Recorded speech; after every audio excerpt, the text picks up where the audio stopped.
Mario Ledesma is shooting the Jaguares to uncharted land in Super Rugby. Ledesma's Jaguares, who fulfill with the Chiefs in Rotorua on Friday, achieved the most notable result of the brief Super Rugby background at Eden Park on Saturday night with their grind-out 22-13 victory over the Blues. Not only was it a record third straight road win, however it was their initial achievement both in New Zealand and against a Kiwi side. Just don't mention finals footy into his muscular marauders lest they begin jumping at their own shadows. At 5-5 for the campaign, and with 20 points, they sit equal 8th, and on the cusp of making the playoffs for the first time since they joined the competition in 2016.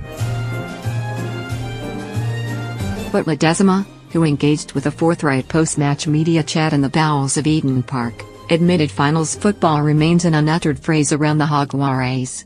A bit like the Scottish play among the acting fraternity.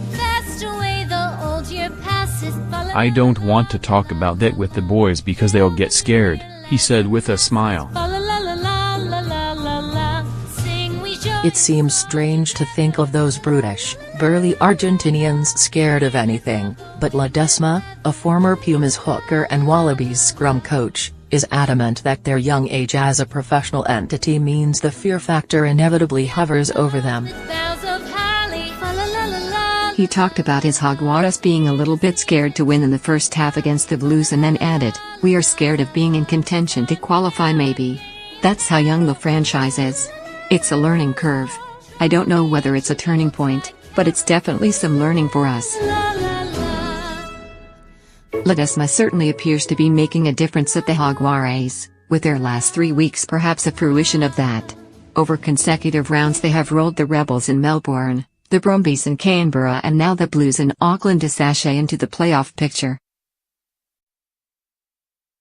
His experience, honesty and respect among the players must be helping, in the sight of them negotiating a difficult contest against the Blues in awful conditions was a real positive. Brute force is all well and good, but there are times when you have to think your way through a game at this level, which is a skill seemingly beyond the Blues. Asked at what point he realized they were good enough to win on Saturday, he said, "After I abused them in the sheds, at halftime, we still have to push them." He also has an issue with some of the practices around the team. They like their music, and they do it all the time. We have to change that. It's not good to do it after losing a game. But it's huge for us winning over here. We never did it. His initial goals, since stepping into the role for this season, have been around creating a sense of belief and identity in the young franchise. There's ambiguity between being professional, and that's bad in Argentina, and the amateur spirit, which is good. So there's a little bit of that, and also learning how to be the best professionals we can, work harder, transcending ourselves and being resilient. He felt the mental challenges were the biggest ones for the Argentine players. "I believe we have the quality to compete against everybody. I don't think we are fit enough, I don't think we are resilient enough, and I really don't think we believed we could compete against anybody." So, is it a job he's enjoying right about now?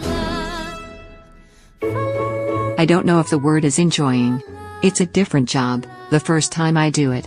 That's why I look 55, he is a sprightly, if balding, 44.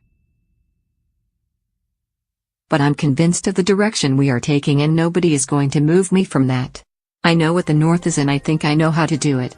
I'm convinced we, I say we because we have a large staff, can make a difference.